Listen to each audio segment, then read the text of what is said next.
Hello, my name is Milan Pap.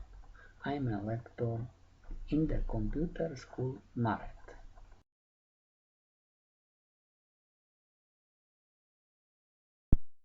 Let's start lesson 002 AutoCAD tools, drawing settings, object snap, quadrant. Switch to AutoCAD.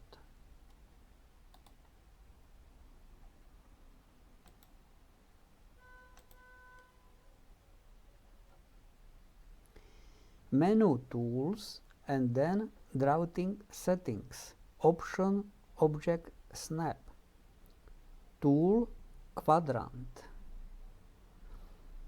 These tools can snap quadrants of circle, arc or ellipse. From menu tools,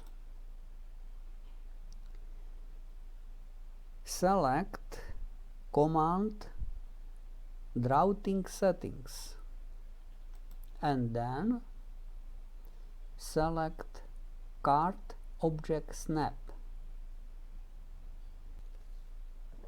You can switch on tool quadrant and then press button OK.